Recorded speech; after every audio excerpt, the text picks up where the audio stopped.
Bismillahirrahmanirrahim. Assalamualaikum warahmatullahi wabarakatuh. Alhamdulillah. Alhamdulillahilladzi anzala al-Qur'ana hudan lin-nas wa bayyinatin minal huda wal furqan. Asyhadu an la ilaha illallah wahdahu la syarika lah. Wa asyhadu anna Muhammadan abduhu wa rasuluh sallallahu alaihi wa ala alihi wa ashabihi al-kiram. Amma ba'd. Ikhwas sekalian rahimakumullah, alhamdulillah kita panjatkan puji dan syukur kita kepada Allah Subhanahu wa taala atas segala nikmat dan karunia yang Allah Subhanahu wa taala anugerahkan kepada kita semua. Malam hari ini kita masuk malam yang ke-24 ya, insyaallah. Berarti tinggal beberapa malam ke depan. Mudah-mudahan Allah Subhanahu wa taala senantiasa mencurahkan untuk kita kesehatan ya, dan juga kekuatan hidayah sehingga kita masih bisa terus memaksimalkan ibadah kita dan amal soleh di bulan yang penuh dengan keberkahan ini, di mana waktu-waktu dan juga saat-saat ini adalah saat-saat yang sangat-sangat berharga. Ikhwas sekalian rahimakumullah, bulan Ramadan disebut juga adalah Syahrul Al-Quran, bulan Al-Quran, bulan di mana Allah Subhanahu wa taala turunkan Al-Quran di dalamnya. Kemudian malamnya adalah Allah Subhanahu wa taala muliakan, di mana kemuliaannya adalah sebanding dengan 1000 bulan, atau kita kenal dengan Lailatul Qadar. Mudah-mudahan Allah Subhanahu wa taala menganugerahkannya untuk kita semua dan kita bisa memanfaatkannya dengan sebaik-baiknya. Ikhwas sekalian rahimakumullah, Al-Qur'an yang Allah turunkan ini adalah sebagai petunjuk bagi manusia, hudal linnas, sebagai petunjuk bagi manusia. Namun bagaimana agar Al-Quran itu menjadi petunjuk? Mungkin kita semua sudah terbiasa ya, membaca Al-Quran, mengkhatamkannya mungkin lebih daripada sekali, 2 kali, 3 kali. Namun perlu kita pertanyakan pada diri kita, sejauh mana Al-Quran itu mempunyai pengaruh ke dalam diri kita. Apa yang sudah Al-Quran rubah diri kita ini? Ya kan? Dulu para sahabat ridwanullah alaihim ajma'in ketika didakwahi oleh Rasulullah sallallahu alaihi wasallam, dididik oleh Rasulullah sallallahu alaihi wasallam, tidak dengan berbagai macam kitab-kitab, ya kan? Tidak dengan berbagai macam disiplin ilmu yang macam-macam. Cukup satu, Al-Qur'anul Karim. Namun kita bisa membaca ya, dalam sejarah sirah Rasul dan juga sirah para sahabat ridwanullah alaihim ajmain, atau sejarah kaum muslimin, perubahan mereka adalah sangat-sangat luar biasa. Dari bangsa yang tidak dianggap, bangsa Arab ketika itu tidak dianggap, tidak mempunyai nilai ya, bahkan jauh dibandingkan dengan bangsa-bangsa yang lain ketika itu, sebelum mereka mengenal Al-Qur'anul Karim. Padahal kalau dari sisi bahasa dan sastra ketika itu mereka luar biasa sastranya. Ya, kalau bagi ikhwah yang belajar sastra Arab ya, akan mengetahui bagaimana nilai sastra mereka, ya, di mana karya-karya mereka yang luar biasa itu akan digantungkan di Ka'bah. Ya, yang sampai sekarang menjadi pembahasan ya untuk karya sastra mereka, dikenal dengan Al-Mu'alaqatus Sab'ah.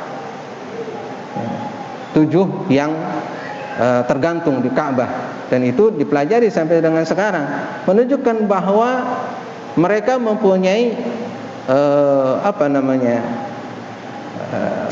sastra yang tinggi begitu ya, sastra yang tinggi dan luar biasa. Tapi dengan keadaan seperti itu ya, dalam kancah peradaban dan juga fungsi tidak mempunyai peran gitu ya, tidak mempunyai peran yang besar.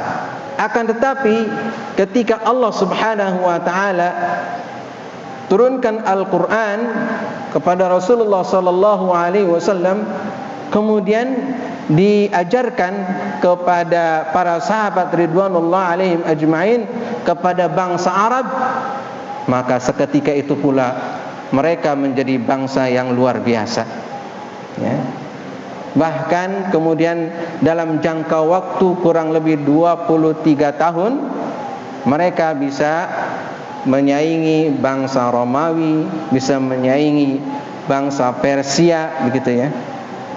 Kemudian sepeninggal Rasul alaihi salatu wasalam, dengan berpegang dengan Al-Qur'anul Karim, mereka menguasai seluruh jazirah Arab, bahkan bisa menguasai jazirah-jazirah yang lainnya sampai ke sebagian Eropa, Syam, kemudian sampai ke Persia. Nah ini adalah dengan Al-Qur'anul Karim, dengan Al-Qur'anul Karim. Dididik oleh Rasul sallallahu alaihi wasallam dengan Al-Qur'anul Karim.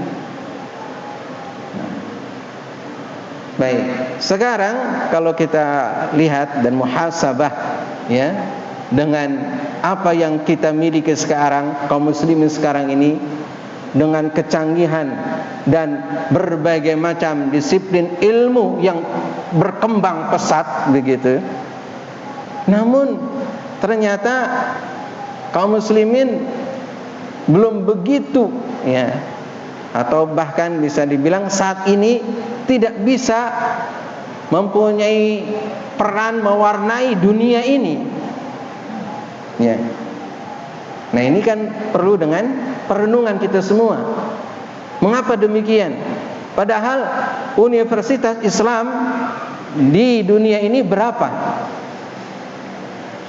Di Indonesia berapa? Ya kan? Di Timur Tengah berapa?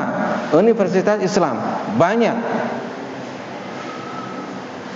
Namun dengan banyaknya itu peran ya dari syariat Islam itu ya, atau dinul Islam ini bisa dibilang untuk saat ini adalah tidak mempunyai kedudukan. Bahkan kaum muslimnya sendiri itu adalah merasa tidak pede. Untuk apa? Untuk mengatakan dirinya muslim dan berbangga dengan syariat Islam. Ya kan? Keadaannya seperti itu ya sekarang ya. Nah ini gimana ini? Gitu kan? Ikhwas sekalian rahimakumullah, untuk permasalahan seperti ini memang banyak juga para ulama menulis dan membuat analisa banyak sekali. Namun di dalam Al-Quran sendiri, ya, kita harus bisa ya mencari jawaban ya. Mungkin untuk yang setiap pribadi kita membaca Al-Quran itu adalah bukan hanya dari sisi membaca lafaz ya, membaca lafaz tilawah ya, atau qiraah. Tilawah itu adalah ada tilawatu al-alfaz membaca lafadznya. Membaca lafadznya. Kemudian lebih spesifik nanti ada cabang ilmu misalnya tajwid, ya. Ini adalah untuk membaca lafadz Al-Quran dengan benar. Kemudian berikutnya adalah ada tilawah al-ma'na. Tilawah al-ma'na. Nah, tilawah al-ma'na ini yang akan mempunyai pengaruh besar sebenarnya untuk diri kita masing-masing, perubahan itu dengan tilawatu al-ma'na. Kalau tilawatul alfaz walaupun itu mempunyai keutamaan yang sangat besar, tapi sampai kepada lafaznya saja. Akan tetapi yang bisa merubah seseorang dari yang tadinya mungkin tidak baik menjadi baik adalah ketika dia mampu melakukan namanya tilawatu al-ma'na, ya, merenungi maknanya, mengungkap maknanya, bukan hanya dari sisi bacaannya, ya, indahnya bacaannya, tapi makna, kandungan di dalamnya. Berikutnya adalah tilawatu al-a'mal, membaca dengan perbuatan. Membaca dengan perbuatan seperti yang digambarkan oleh Aisyah radhiyallahu taala anha, Ummul Mukminin, tentang Rasulullah sallallahu alaihi wasallam, kana khuluquhu al-Qur'an. Rasul alaihi salatu wasallam dulu akhlaknya adalah Al-Qur'an. Jadi Al-Quran itu bukan hanya dibaca lafadznya, bukan hanya diungkap maknanya, tapi sudah berbentuk perbuatan, bisa dilihat dan bisa memberikan efek, ya, pengaruh, ya, efek dan pengaruh. Nah, kalau seperti ini, ya insya Allah akan mempunyai peran yang besar pada diri pribadi seorang Muslim, keluarga, masyarakat, bangsa, negara, manusia sedunia ini. Ini dengan 3 tadi. Sedangkan kita ini kebanyakan adalah masih di dalam tilawatu al-alfaz. Tapi itu pun adalah, ya, menurut sensus, ya, itu masih menyedihkan juga. Banyak di antara kaum muslimin yang tidak bisa membaca Al-Quran, lafadznya saja tidak bisa, ya. Apalagi tadi naik ke dalam tilawatu al-ma'na, kemudian tilawah al-af'al atau al-a'mal, itu kurang. Nah, ini yang harus menjadi PR bagi kita semua. Di samping tilawah al-alfaz, maka kita juga harus melakukan yang namanya tilawah berupa al-ma'na dan juga al-af'al. Mungkin sedikit, ya, dicuplik, ya, misalnya dalam surah An-Nisa ayat yang ke-82 dan juga misalnya surah Muhammad ayat yang ke-24 tentang tadabbur, ya. Allah Subhanahu wa taala berfirman, "Afala yatadabbaruna al-Qur'an?" Apakah mereka itu tidak mentadabburi Al-Qur'an? Nah, ini tadabbur. Nah, tadabbur. Tadabbur itu bagaimana?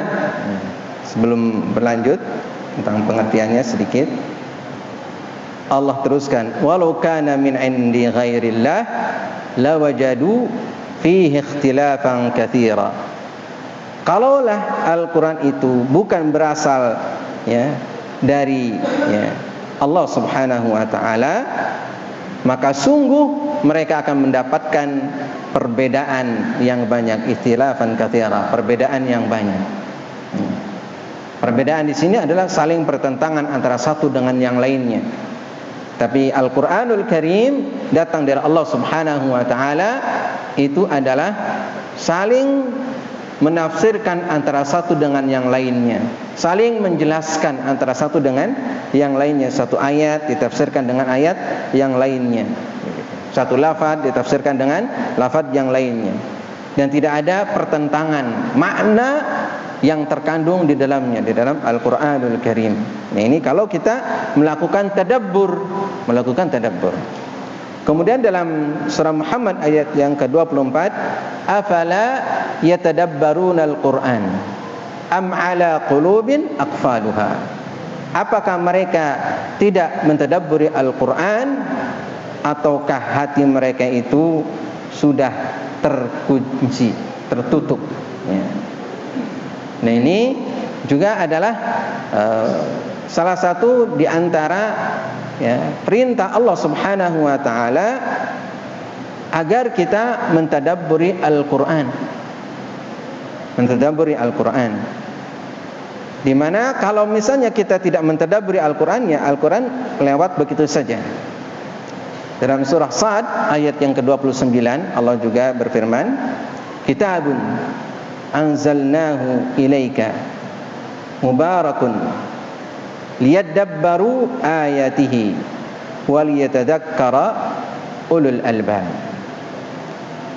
Kitab yang kami telah menurunkannya kepada engkau, mubarak, yang penuh dengan keberkahan, agar mereka mentadabburi ayat-ayatnya, dan mereka orang-orang yang mempunyai pemikiran, mempunyai akal, itu bisa mengambil pelajaran. Nah, ini dengan tadabbur, ya, tadabbur. Tadabbur juga mempunyai makna, yaitu menurut beliau Al-Imam Al-Baghawi adalah an-nazar fi akhiril amri, yaitu melihat kepada akhir dari suatu perkara, ya. Maksudnya adalah apa akibat dari suatu perkara, atau bisa sering juga dikenal dengan hikmah, dikenal dengan as-sir. Sir itu adalah rahasia, ya. Rahasia di balik perintah, di balik lafaz, di balik apa yang terkandung di dalamnya. Sehingga seseorang ketika melakukan tadabbur Al-Qur'an, berarti dia adalah mentafakkuri ayat-ayat Al-Qur'an tersebut, kemudian berusaha untuk mengungkap apa yang terkandung di dalamnya, dan seperti tadi, untuk diambil pelajaran-pelajarannya dan dijadikan sebagai petunjuk dalam kehidupannya. Bagaimana dia itu hidup, ya, dalam kehidupan kesehariannya itu adalah dihiasi dengan ajaran Al-Qur'an, cahaya Al-Qur'an. Sehingga ketika dia berada di rumah, dia bermuamalah dengan orang-orang yang di rumahnya dengan akhlak dan juga adab Al-Qur'anul Karim. Ketika dia di pasar, maka dia melakukan jual beli, bisnisnya, ya, perdagangannya adalah dengan ajaran Al-Qur'anul Karim. Ketika dia di pekerjaannya, maka dia bekerja juga dengan petunjuk Al-Qur'anul Karim. Dan ketika dimanapun, dia akan berpegang teguh dengan ajaran Al-Qur'anul Karim. Nah, ini yang dimaksudkan ketika Al-Qur'an itu menjadi petunjuk hidup bagi kita semua. Jadi bukan hanya kita kagumi bacaannya dari seorang qari, ya, hanya sekedar sampai di situ, atau sekedar kita baca, ya, dari awal sampai akhir begitu saja, ya, mengalir begitu. Itu pun sudah satu bentuk ada keutamaan-keutamaannya. Satu huruf itu bukan dihitung satu huruf, ya kan, tapi dihitung 10 huruf akan dilipat gandakan sampai berlipat ganda. Nah, itu satu keutamaan, tapi lebih lagi, dan itu tujuan Allah Subhanahu wa taala menurunkan Al-Qur'an adalah sebagai petunjuk hidup, hudal linnas wa bayyinatin minal huda wal furqan. Demikian mungkin sedikit sekelumit, ya, materi selingan, ya, dari materi yang biasa disampaikan oleh Ustadzuna Ustadz Ahmad Rafi hafizahullah taala. Wassallallahu ala nabiyyina Muhammadin wa ala alihi wa sahbihi ajma'in. Subhanakallahumma bihamdika asyhadu an la ilaha illa anta astaghfiruka wa atubu ilaik. Wal 'afwu minkum jami'an. Wassalamu alaikum warahmatullahi wabarakatuh.